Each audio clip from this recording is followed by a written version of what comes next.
Hello again. Here I am talking about another book adaptation which I wasn't really impressed by, but this time it's actually two films, and both of these films come from the same book series. So rather than do videos for each individual one, I've decided to combine the two together. So the book adaptations that I'm going to be talking about are the Percy Jackson novels adaptations, which are The Lightning Thief, that's the first book of the series, and The Sea of Monsters, which is the second book. Now, if you don't know the Percy Jackson books, they cover the adventures of a boy called Percy Jackson, who lives with his mum, I believe it's in New York, and he has ADHD, he's dyslexic, and every year or two he's having to go to different schools because he's having problems and such, and he remembers some weird events happening, but he's not entirely sure if they were true or something, or if it was just his imagination or whatever, because he's got dyslexia and ADHD. He's kind of told not to believe what he can remember of stuff that's happened, and he finds out throughout the course of the first book that he is actually a demigod. Now, a demigod is where one of the Greek gods that do exist take human form, come down to earth, and basically hook up with a human. And Percy Jackson is one of them. He's the son of Poseidon, the sea god. And he gets taken to a camp where all the demigods go to train up to prepare them for their future, basically. And it's all about his adventures when at the camp. Each year it's kind of like Harry Potter, where each year something happens and this, that, and the other. And there is a bad guy, kind of like Harry Potter with Voldemort. We got a bad guy who's kind of after Percy in a sense, and that's Kronos. And yeah, it's all about Percy's adventures and such. Now, they've only made the two films, and I am so relieved that they're not going to be making any more, because they were just bad. Now, the first one, to be honest, I think it's the same situation with Shopaholic, where I can't remember seeing the film and thinking I have to read the book, or reading the book and then hearing about there was a film coming out and feeling excited on that, and then I had to go to cinema. I don't remember that at all. I think I stumbled across them both at the same time. I joined Tumblr and there was a lot of buzz about these books and such, and I kind of delved into them, and I think it just so happened that the film, the Lightning Thief, was going to be on TV a few weeks later or something, and I ended up watching it because I remember it was Saturday afternoon, lounge around the house, nothing to do, so I sat and watched it. As a film by itself, I thought the first one was okay. It's, for 2 hour, like I said, Sunday afternoon, filling in the gap, it's all right. Compared to the book, it's just weird.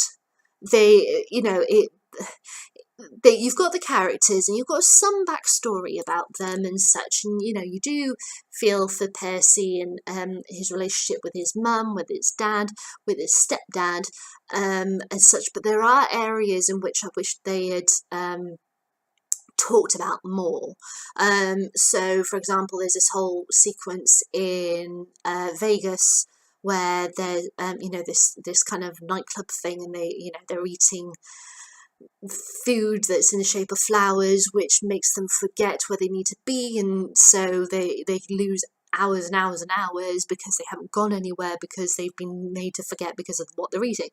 And in the book, there is a building like that. It's kind of more of an arcade, and they meet people and like, oh, how long have you been here for? And they were like, oh, since 1995. And they're like, what?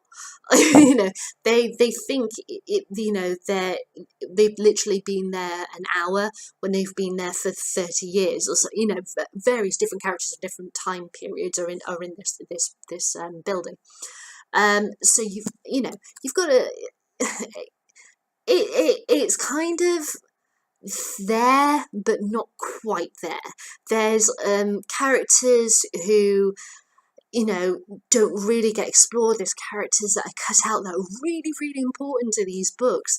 You know, you kind of get the feel, but not really. And there's too much emphasis on the special effects of the Greek gods and everything than the actual depth of the story of Percy trying to find out who his dad is, because he has no idea. He's never been told by his mum, you know, about his dad. All he knows is that I think it was he was told like he was a fisherman, and you know there was a boating accident and that he died, but that's it. And there's some really, really nice little touches in it, like that they don't even cover in the film. Like, for example, his mum and him have this thing about how they eat blue food together, and you know, because the whole thing is there aren't really any blue foods and such, so they're constantly eating blue sweets and like cake with blue dye in it, and you know, blueberries, stuff like that, because the blue, you know, it bonds the two of them together. And you lose that, because you don't see much time with Percy and his mum. You lose that connection between them. I also think that there's some characters like Annabeth.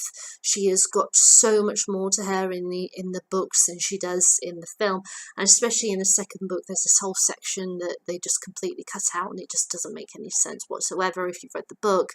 But yeah, I mean, The Lightning Thief, I could sit and I could watch it again. You know, the film, know that it's absolute naff compared to the book, but I could sit and watch the film again. Sea of Monsters, I will never, ever, ever, ever, ever, ever watch that film again.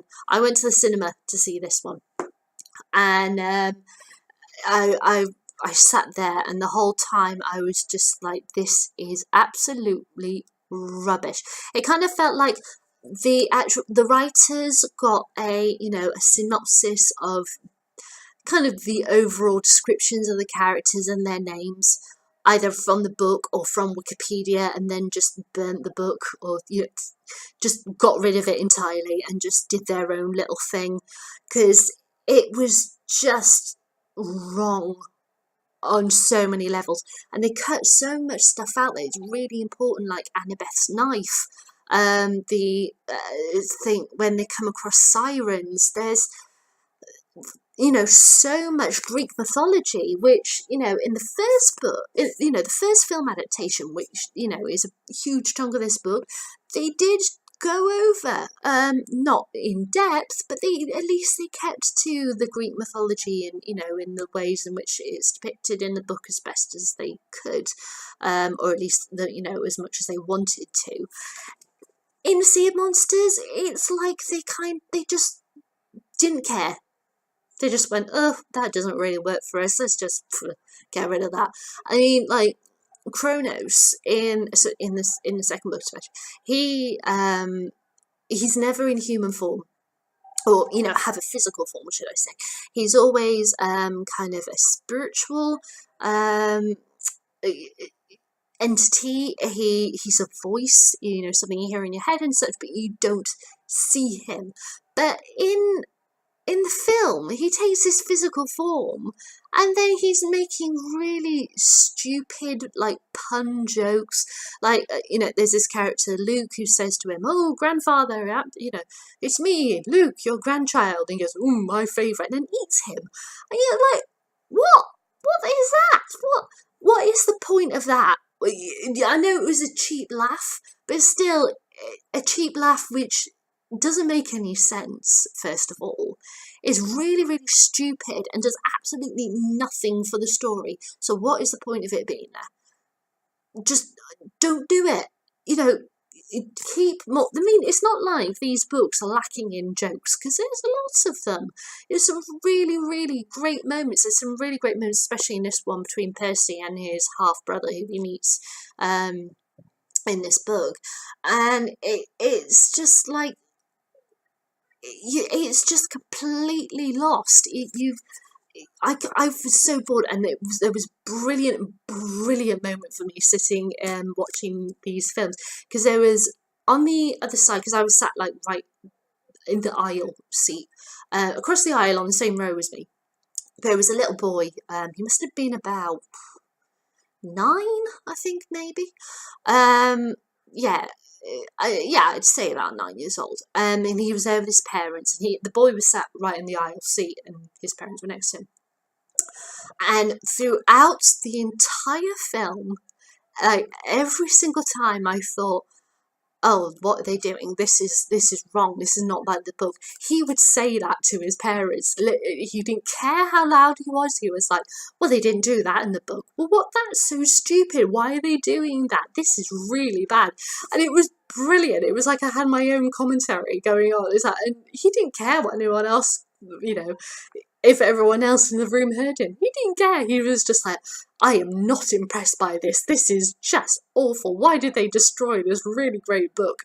I know, hats off to him. Bravo for saying it out loud in front of everybody in the screening. Nobody complained as far as I know, because there was like no staff who came to tell him to shush or anything. But it was so brilliant, and he literally brightened up my entire experience of watching this film. He's the only positive thing I could think of, to link to this film. Now, as for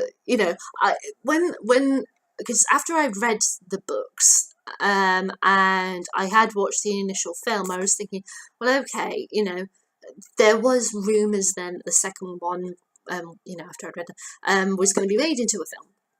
But I don't think it had been officially announced at that time. And I remember thinking, okay, if, the first film, they didn't do too badly. And if there is a second film, they got a chance, because they've already established all that backstory stuff, they've got a chance to improve on certain things, and they've got a really, really, really great story to go off, and some really interesting character development. And yeah, like I said, it just felt like they just burnt the book. They just threw it away, went to Wikipedia for a synopsis, and then rewrote it. It was just really, really not good, and I was so happy when they said they weren't going to be making a third one. It's not often that I say that about a book series that I really, really like. Yay, they're not making the film.